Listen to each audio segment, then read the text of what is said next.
Foundation and like-minded organizations embarked on a program so ambitious that it almost defies comprehension. They transformed the practice of medicine. As usual, the oligarchs that funded this change were also there to profit from it, and once again, John D. took his cue from Devil Bill's example. William Rockefeller had called his brand of snake oil Nujol for new oil, and Standard Oil spun off Nujol as a laxative under their Stanco subsidiary.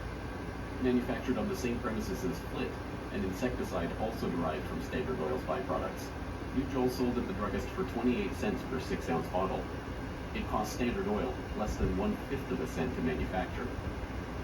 Pharmaceuticals provided a lucrative new opportunity for the oligarchs, but in a turn-of-the-century America that was still largely based on naturopathic herbal remedies, it was a tough sell. The oligarchy went to work changing that. In 1901, John D. established the Rockefeller Institute for Medical Research. The institute recruited Simon Flexner, a pathology professor at the University of Pennsylvania, to serve as its director. His brother, Abraham, was an educator who was contracted by the Carnegie Foundation to write a report on the state of the American medical education system. His study, the Flexner Report, along with the hundreds of millions of dollars that the Rockefeller and Carnegie Foundations were to shower on medical research in the coming years, resulted in a sweeping overhaul of the American medical system.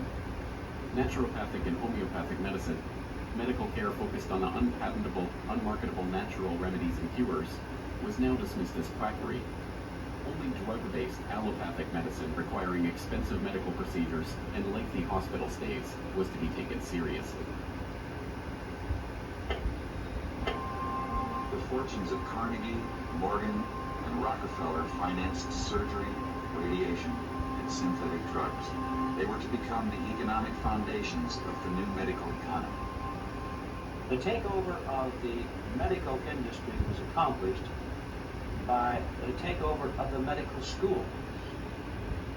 Well, the people that we're talking about, Rockefeller and Carnegie in particular, came to the picture and said, we will put up money. They offered tremendous amounts of money to the schools that would agree to cooperate with them. The donor said to the schools, we're giving you all this money. Now, would it be too much to ask if we could put some of our people on your board of directors to see that our money is being spent wisely? Almost overnight, all of the major universities received large grants from these sources and also accepted 1, 2, or 3 of these people that I mentioned on their board of directors, and the schools literally were taken over by the financial interests that put up the money. Now, what happened as a result of that is that the schools did receive an infusion of money. They were able to build new buildings. They were able to add expensive equipment to their laboratories. They were able to hire top-notch teachers.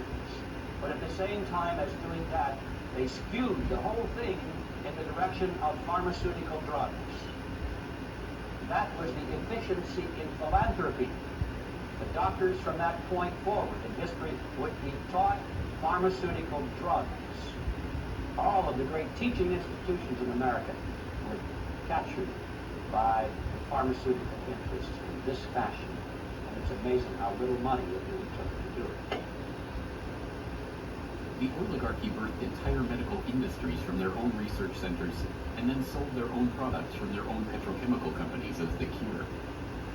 It was Frank Howard, a Standard Oil of New Jersey executive, who would go on to persuade Alfred Sloan and Charles Kettering to donate their fortunes to the cancer center that would then bear their name.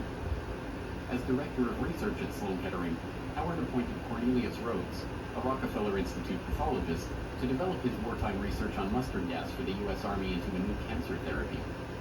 Under Rhodes' leadership, nearly the entire program and staff of the Chemical War Service was reformed into the Sloan Kettering Drug Development Program, where they worked on converting mustard gas into chemotherapy.